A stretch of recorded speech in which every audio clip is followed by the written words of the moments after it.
मुझको तेरी जरूरत है,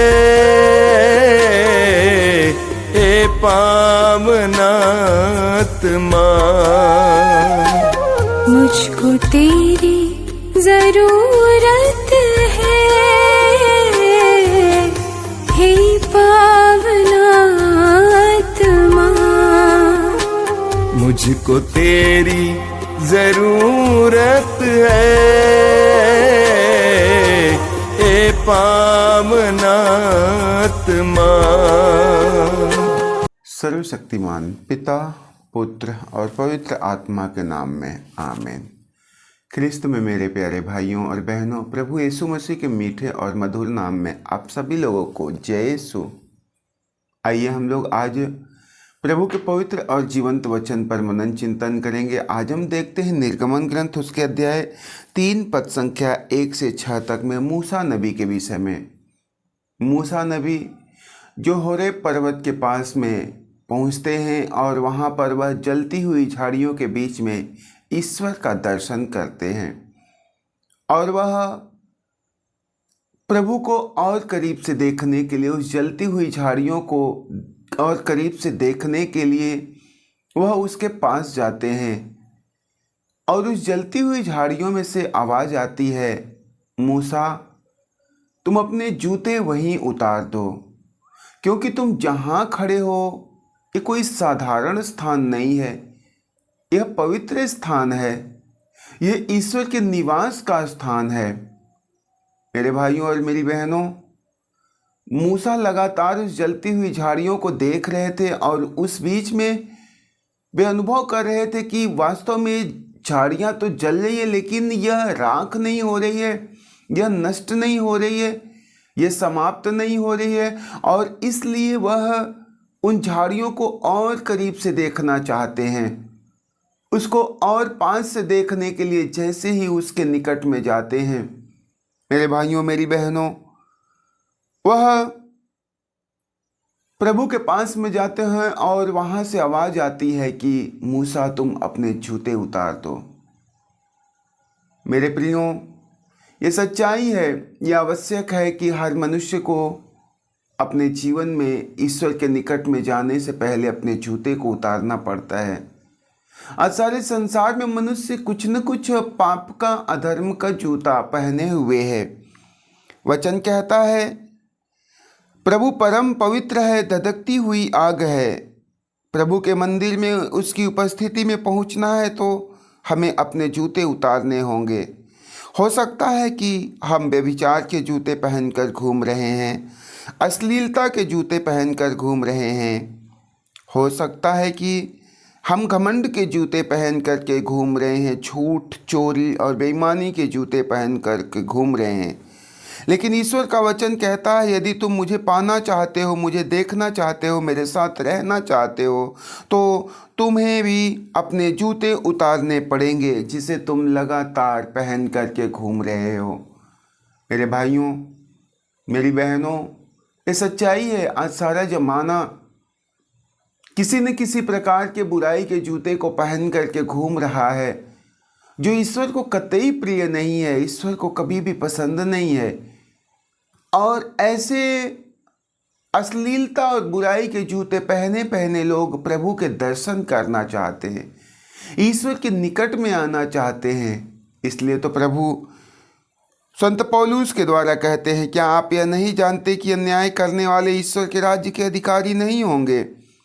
ऐसे लोग ईश्वर के राज्य के अधिकारी नहीं होंगे जो पापमय जीवन जीने वाले हैं, नशा करने वाले हैं, व्यभिचार करने वाले, अशुद्धता में रहने वाले हैं। यदि आप ईश्वर के राज्य के अधिकारी होना चाहते हैं, ईश्वर को पाना चाहते हैं, उससे उम्मीद लगा कर बैठे हैं कि वो हमारा कल्याण करे, हमारी पुकार को सुने, तो प्रभु आपसे बार बार कहते हैं कि अपने जूते उतार दो। मेरे प्रियो, सारा संसार ईश्वर के पास में आता है, उनसे उम्मीद लगा करके रखता है कि वास्तव में प्रभु हमारे हालातों में, हमारे बिगड़े हुए परिस्थितियों में वह हमारी सहायता करेगा, हमारी मदद करेगा। तो ऐसे पल, ऐसे परिस्थितियों में हमें अनिवार्य है आपको अनिवार्य है कि आप अपने बुराइयों के जूते को उतार करके ईश्वर के निकट में जाएं, क्योंकि प्रभु ऐसे ही लोगों को ग्रहण करता है, ऐसे ही लोगों को स्वीकार करता है। आज संसार में हम देखते हैं कि अधिकतर लोग नशे के शिकार हैं, अलग अलग प्रकार का नशा। आपका शरीर और हृदय यह प्रभु का निवास है। इस निवास को प्रभु ने, जो जीवन आप जी रहे हैं, पापमय स्वभाव धारण किए हैं, इस जीवन को प्रभु ने अपने लहू की कीमत पर खरीदा। अपनी जान उसने दी और हमें बचाने के लिए, ताकि आपको जीवन मिले। लेकिन आप इस जीवन को नशा और अन्य बुराइयों को अपना कर बर्बाद कर रहे हैं। वचन कहता है आप दो स्वामियों की सेवा नहीं कर सकते, या तो एक से बैर करेंगे और दूसरे से प्रेम करेंगे। ये सच्चाई है मेरे भाइयों, मेरी बहनों। हमारा शरीर, जो हम ख्रिस्ती हैं, जो हम ख्रिस्त को, जो प्रभु को अपने जिंदगी का केंद्र बिंदु मानते हैं, अपने जीवन के सारे भार, सारी जिम्मेदारियां, अपनी सारी समस्या उस पर छोड़ते हैं। यह हमें जानना आवश्यक है कि वास्तव में हमारा जिंदगी हमारा नहीं है। हमारे जीवन को ख्रिस्त ने, उस मसीह ने अपना जान देकर के कीमत पर खरीदा हुआ है। हमारे छुटकारे के लिए, हमारी आज़ादी के लिए उन्होंने अपने बदन का एक एक कतरा लहू बहाया है। इसलिए हमारे शरीर पर हमारा अधिकार नहीं है। संत मत्ती के सुसमाचार में हम लोग पढ़ते हैं कि एक मनुष्य दो स्वामियों की कभी भी सेवा नहीं कर सकता है, या तो वह एक से प्रेम करे और दूसरे से बैर करे। हमें भी अपने जीवन की लालसाओं को त्यागना पड़ेगा। हमें उस ईश्वर को ग्रहण करना पड़ेगा जिसने हमारे लिए इन सारे भली एवं उत्तम वस्तुओं का प्रबंध किया, जिसने क्रूस पर अपना जान दिया। आप प्रभु के दिए हुए शरीर को नष्ट नहीं कर सकते हैं। वचन कहता है जो प्रभु के मंदिर को नष्ट करेगा, प्रभु उसे नष्ट कर देता है। हम नष्ट हो रहे हैं, हमारी गलती, हमारे कर्म और व्यवहार की वजह से हम बर्बाद हो रहे हैं, और सारा दोष हम प्रभु को देते हैं। प्रभु ने मेरा जीवन बर्बाद कर दिया, जीवन में कोई शांति नहीं है, ऐसे ही घर में पड़े हैं, गलत संगति में, दोस्तों के साथ बुराई में जीवन बिता रहे हैं। हमें विचार करने की ज़रूरत है। जैसे मूसा प्रभु के पर्वत पर चढ़ा, आगे प्रभु की उपस्थिति में जाना चाहता था, तभी प्रभु ने कहा जूते उतार दो, यह जो स्थान है वह पवित्र स्थान है। यदि आप प्रभु की उपस्थिति में आना चाहते तो शरीर की लालसाओं को पूर्ण करने के सभी जूते को उतार कर फेंकना पड़ेगा। सच्चाई है, मनुष्य के जीवन में समस्याओं का मूल कारण है उसका व्यक्तिगत कर्म, उसके व्यक्तिगत व्यवहार। और मनुष्य स्वयं पाप करता है, स्वयं गुनाह करता है, और उसका सारा दोष प्रभु पर मरता है। प्रभु ने मेरे जीवन में ये दुख दिया, प्रभु ने मुझे ये समस्याएं दी, प्रभु ने मुझे ये बीमारियां दिया।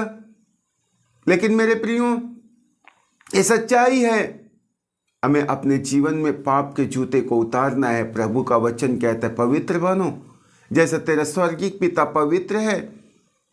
बिना पवित्रता के हम ईश्वर से अपना संबंध स्थापित नहीं कर सकते हैं।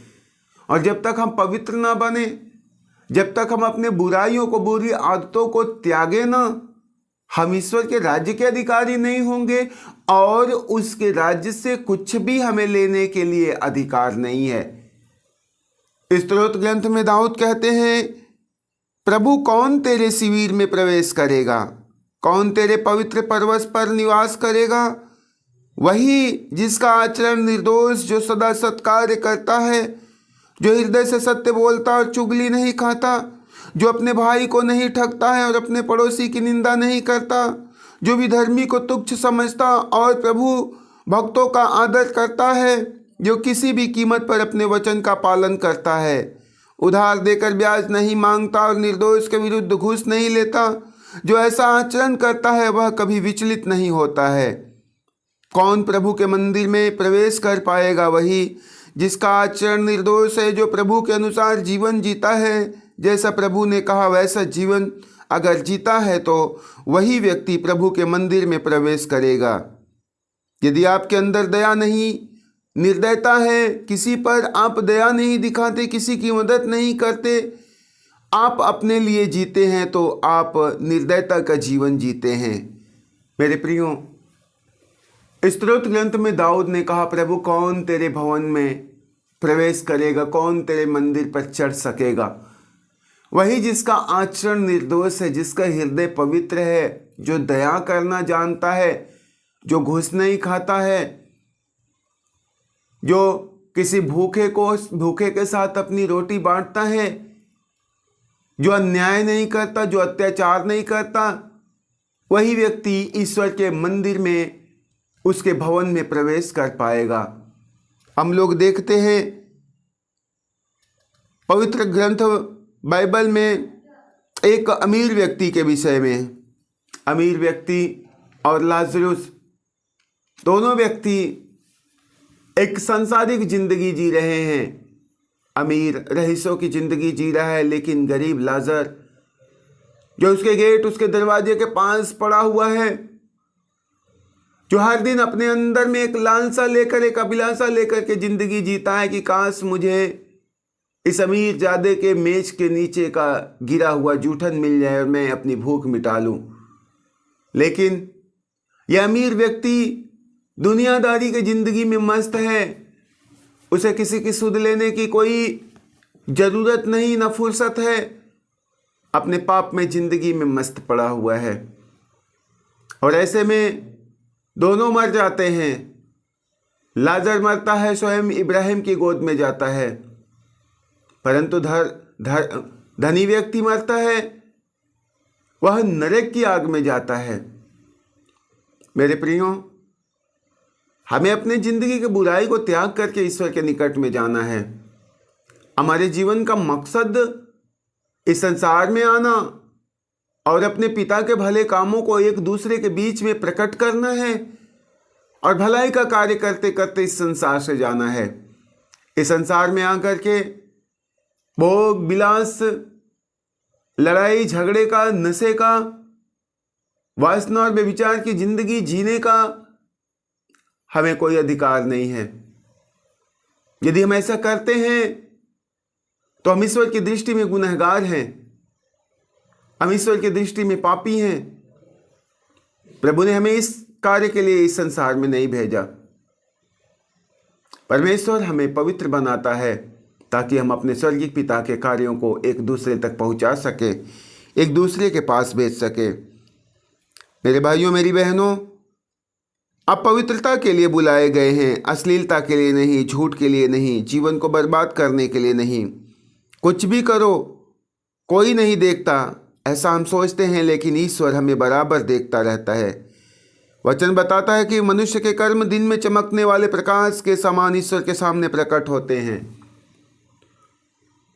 वचन कहता है कि मनुष्य का कर्म जिस प्रकार दिन में प्रकाश प्रकट होता है और एक एक बुराइयों को प्रकट कर देता है, सूर्य का उदय होता है और सारे अंधकार में कर्म मनुष्यों के सामने प्रकट हो जाते हैं, वैसे ही हमारे दिन या रात किसी भी पल का किया हुआ एक एक काम कभी ईश्वर की नजरों से छुपता नहीं है, कभी प्रभु की नजरों से बचता नहीं है। इसलिए अपने आचरण का पूरा पूरा ख्याल रखें, पूरा पूरा ध्यान रखें, अपने आप को पवित्र बना करके रखें। प्रभु का वचन कहता है संत मत्ती के सुसमाचार में, धन्य वह जिसका हृदय निर्मल है, वे ईश्वर के दर्शन करेंगे। जो व्यक्ति हृदय से निर्मल और पवित्र है, जिसके अंदर में बुराइयां नहीं है, अश्लीलता नहीं है, चोरी झूठ बेईमानी नहीं है, चुगली नहीं है, वह व्यक्ति अपनी जिंदगी में ईश्वर के दर्शन करेगा, ईश्वर के भवन में निवास करेगा। इसलिए आज जो आप लोग प्रभु के वचन को सुन रहे हैं, अपने जिंदगी से बुराइयों को त्यागना। मेरे प्रियो, इस गलतफहमी में कभी मत रहना कि आप जो कर रहे हो कोई नहीं देखता। निरंतर प्रभु अपनी दृष्टि आप पर लगा करके रखता है। आप अपने जीवन में जो कुछ भी करते हैं ईश्वर से छुपा हुआ नहीं है। प्रभु लगातार आपको देखता रहता है। आइए हम लोग प्रभु से प्रार्थना करेंगे। हे सर्वशक्तिमान ईश्वर और परम पावन परमेश्वर, पवित्र आत्मा प्रभु, धन्यवाद देते मेरे पिता आज इस सुंदर घड़ी के लिए, सुंदर समय के लिए कि आपने अपने वचनों के द्वारा एक बार फिर से हमारे टूटे फूटे निराश जीवन को परमेश्वर आपने सजाया और संवारा है, हमें संभाला है। प्रभु हे मेरे पिता, हम आपसे प्रार्थना करते हैं हमें अपनी पवित्र आत्मा प्रदान कीजिए ताकि मैं पाप से बचते हुए, मैं बुराइयों से बचते हुए प्रभु तेरी इच्छा, तेरे मर्जी के अनुसार ज़िंदगी जी सकूं। क्योंकि पिता, यदि तेरी रहम न हो, यदि तेरी करुणा न हो प्रभु, तो मैं इस संसार में पवित्र जिंदगी नहीं जी सकता। क्योंकि प्रभु यीशु, ये सारा संसार काजल की कोठरी है, जिधर भी जाओ दाग लगता है, जहाँ भी जाओ बुराइयाँ हमें छोड़ती नहीं, हमारे पीछे पीछे चलती है। लेकिन पिता, यदि तेरा सामर्थ्य हमारे संग संग है प्रभु, हम लाख पाप में भी रहें, लाख बुराइयों में भी रहें, लेकिन समस्याएं हमें छू नहीं सकती, पाप हमारे निकट नहीं आ सकता है। आपने कहा है, मैं अपने दूतों को आदेश दूंगा, वे सदा तुम्हारी रखवाली करेंगे। प्रभु, तो अपने दूतों को सदा हमारे साथ और हमारे सभी भाई बहनों के साथ लगा दीजिए प्रभु, ताकि ये सारे लोग जीवन के हर प्रकार के पाप से बचते हुए पवित्रता की जिंदगी जी सके, तेरे ग्रहण योग जिंदगी जी सके। पिता मेरे प्रभु, जैसे आपने इस समय तक संभाला, आगे सारा जीवन एक एक भाइयों, एक एक बहनों को संभाल के रखना। हम यही प्रार्थना करते हैं पिता, पुत्र और पवित्र आत्मा के नाम में मांगते हैं, आमीन। सभी को जय यीशु।